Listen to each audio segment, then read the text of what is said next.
দর্শক মণ্ডলী, মাগুরার সেই আসিয়া যে আসিয়াকে তার দুলাভাই এবং তার তাওই এবং তার বিয়াই এই তিনজন মিলে তাকে অসামাজিক কাজ করে দুনিয়ার জমিন থেকে বিদায় করে দিয়েছে।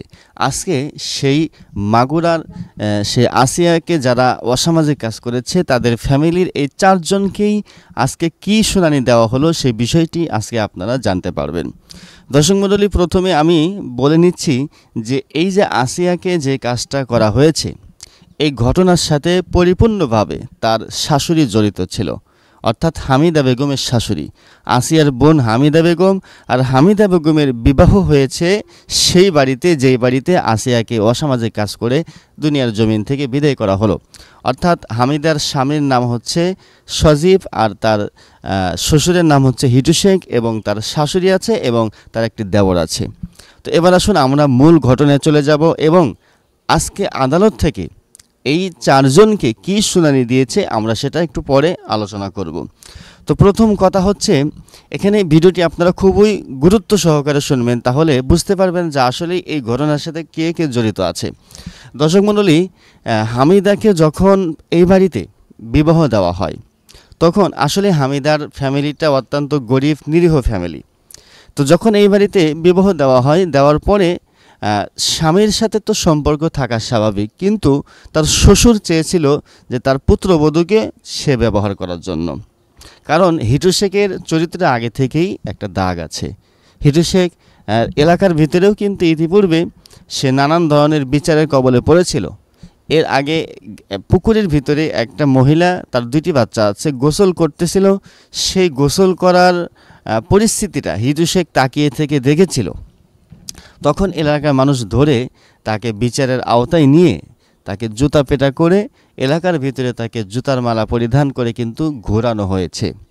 তাহলে এই কথার দ্বারা প্রমাণ হলো, এই কথা কিন্তু হিটু শেখের মা, আপন মা, গর্ভধারিণী মাই কিন্তু এই কথা বলেছে যে আমার ছেলে এই সমস্যা, আগে থেকেই সমস্যা আছে। তাহলে এখানে ক্লিয়ার হয়ে গেল হিটু শেখের চরিত্রের ভিতরে সমস্যা আগে থেকে আছে। এখন আসুন আজকের ভিডিওতে আমরা আর একটু আপডেট কিছু বলবো যে আসলে হিটু শেখের চরিত্রটা এমন হওয়ার কারণটা কি, সেই কারণটা আজকে আপনাদেরকে তুলে ধরবো। তার আগে একটি কথা বলে শেষ করছি। তো সেই বাড়িতে হামিদা বেগমকে যখন পুত্রবধূ হিসেবে আনা হলো, আনার পরে প্রথম রাত্রেই, বাসর রাত্রি থেকেই কিন্তু হিটু শেখের নজর পড়েছিল হামিদার উপরে। দর্শক মণ্ডলী, এবার হামিদা বেগমকে প্রথমত ব্যবহার করার জন্য তার মাথার ভিতরে চিন্তার চেতনা। তো একদিন, 2 দিন, 3য় দিনের বেলায় কিন্তু হামিদা বেগমের বেটে অলরেডি চলে এসেছিল হিটু শেখ, অর্থাৎ শ্বশুর। আসার পরে হামিদা বেগমকে অসামাজিকভাবে সে ব্যবহার করেছে। তখন হামিদা বেগম চিনতে পারেনি যে আসলে আমার সাথে এই ঘটনাটা কে ঘটিয়েছে। হামিদা বেগম নিজেই বক্তব্য দিয়েছে, প্রথমে 2 দিন 3 দিন বুঝতে পারিনি, কে যেন আমার কাছে আসে, যেহেতু রাত্রি লাইট জ্বালানো থাকে না। তো যাই হোক, এবারে হামিদা বেগম যখন বুঝতে পারলো যে তার শ্বশুর, তখন হামিদা বেগম তার স্বামীর কাছে বিষয়টি জানিল যে আসলে তোমার বাবা কিন্তু আমার সাথে এই ব্যবহারটা করে। তো হামিদা বেগমের স্বামী কিন্তু এই কথাটা অ্যাকসেপ্ট করেনি, অর্থাৎ গ্রহণ করেনি, বরঞ্চ উল্টো আরও হামিদাকেই দোষারোপ করেছে এবং তাকে মারধরও করেছে, হামিদা বলেছে। এবার আসুন, এই ঘটনার পরে 3য়বার আবার জানিয়েছে, কিন্তু হামিদা বেগমের স্বামী এই কথাটা গুরুত্ব দেয়নি। এবার আসুন, হামিদা বেগমকে যখন এই 4র্থবারের বেলায় এই কাজটা করলো, তখন হামিদা বেগম সহ্য করতে না পেরে বাড়িতে খবরটা পৌঁছায় দিল তার মাকে যে আমি এখানে থাকতে পারবো না, আমার ভয় হয়। কিসের ভয়, তখন হামিদা বেগম পরিপূর্ণভাবে বিস্তারিত বলেনি। তো এবার আসুন, হামিদা বেগম যখন এই কথাটা বলেছে তার মায়ের কাছে, তার মা বিষয়টি বুঝেনি। তখন তার মা কী করলো, আসিয়াকে তার সিকিউরিটি হিসেবে পাঠিয়ে দিল। যেহেতু ছোট্ট মেয়ে, বিয়ে হয়েছে, হয়তো ভয় পেতে পারে। তখন আসিয়াকে বলা হলো তুমি তোমার বোনের সাথে যাও।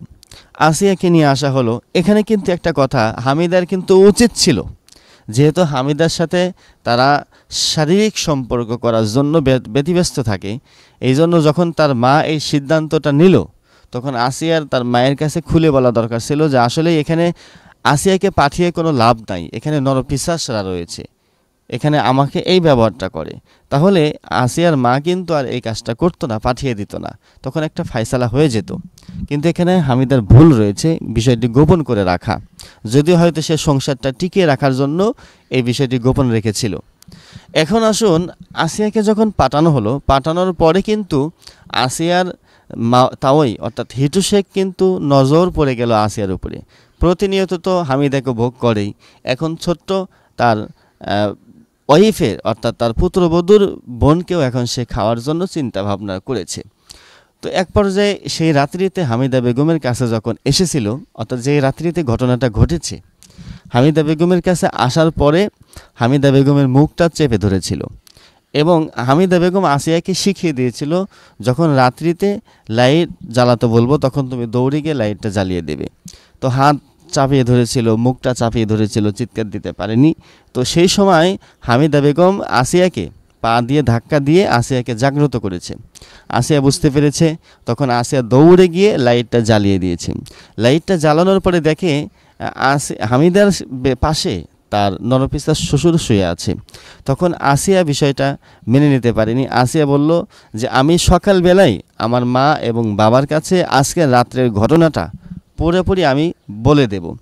এই যে বলে দেওয়ার কথা বলল, তখন থেকে আসিয়ার সাথে হিটু শেখ এবং তার পুত্র অর্থাৎ সজীব এরা পশুর মতো ব্যবহার শুরু করে দিল। সেই রাত্রির ঘটনায় যখন এটা ছেলেও জানলো, তার স্ত্রীও জানলো, তখন তারা কি করলো, তার সন্তান তার বাবাকে শাসন না করে সে কি করলো, আর উল্টো হামিদা বেগমের উপরে আঘাত পরাঘাত করেছে। সেই রাত্রিতে হামিদা বেগমকে বন্দি করা হয়েছিল। মেডিকেল রিপোর্ট অনুযায়ী জানা গিয়েছে হামিদাকে আলাদা রুমে বন্দি করা হয়েছে, আসিয়াকে আলাদা রুমে বন্দি করা হয়েছে। আসিয়ার হাত বাঁধা হয়েছিল, পা বাঁধা হয়েছিল, হামিদাকেও বেঁধে রাখা হয়েছিল। দর্শক মণ্ডলী, আসিয়াকে সেই রুমে নিয়ে গিয়ে তার শ্বশুরের রুমে রাখা হয়েছিল। তার শ্বশুর ওই সুযোগে আসিয়াকে অসামাজিক কাজ করেছে। শুধু তাই নয়, এরকমও বলা হয়েছে যে তার গলায় কেমন যেন দাগ রয়েছিল, বেলেটের অথবা যে কোনো কিছু দাগ রয়েছিল। তাহলে তার প্ল্যান ছিল তাকে দুনিয়ার জমিন থেকে বিদায় করে দেওয়া। ঠিক তাই করেছে। এক পর্যায়ে রাত্রে যখন এই ঘটনাটা ঘটে গেল, তখন তারা এই ঘটনাকে ধামাচাপা দেওয়ার জন্য নাটক সাজালো কি, যে আমরা বলবো যে আসিয়াকে জিনে ধরেছে। এই ঘটনা ধামাচাপা দিয়েই সেই রাত্রিতে হিটু শেখ, সজীব এবং তার ছোট ভাই এবং তার শাশুড়ি অর্থাৎ হামিদার শাশুড়ি, এই চারজন মিলে পরামর্শ করে ইমাম সাহেবের কাছে চলে গেল। ইমাম সাহেবের কাছে গিয়ে বলতেছে যে আমার এই শালিটাকে জিনে ধরেছে। তখন ইমাম সাহেবের কাছে যখন নেওয়া হলো, ইমাম সাহেব দেখে বলতেছে যে না, এটা তো আসলে জিনে ধরা রোগী নয়। ইমাম সাহেব বক্তব্য আমার এই চ্যানেলে রয়েছে।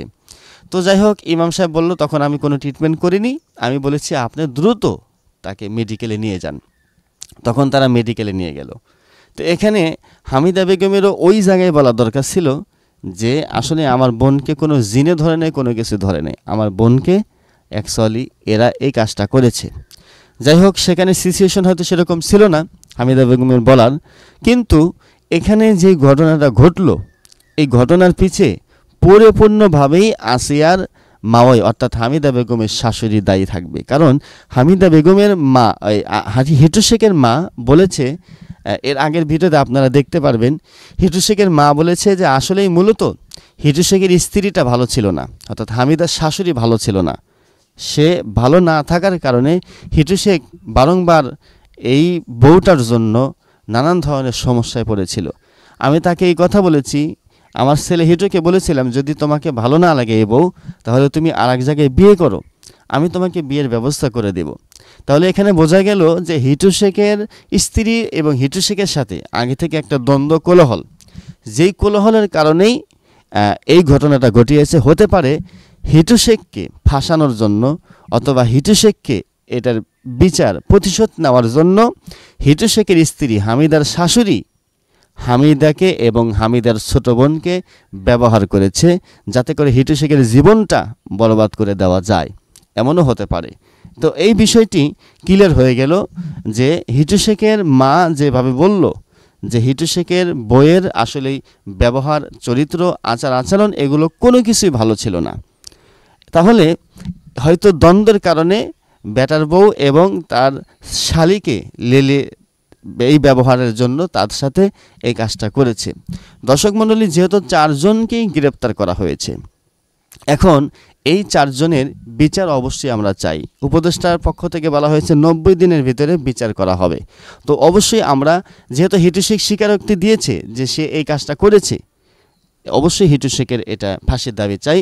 এবং হিটু শেখের সাথে যারা যারা জড়িত আছে তাদের কি বিচার আপনারা চান দর্শক মণ্ডলী, অবশ্যই আপনারা কমেন্ট বক্সে জানাবেন এবং কতদিনের ভিতরে আপনারা বিচার হলে সন্তুষ্ট হবেন সেটিও আপনারা জানিয়ে যাবেন।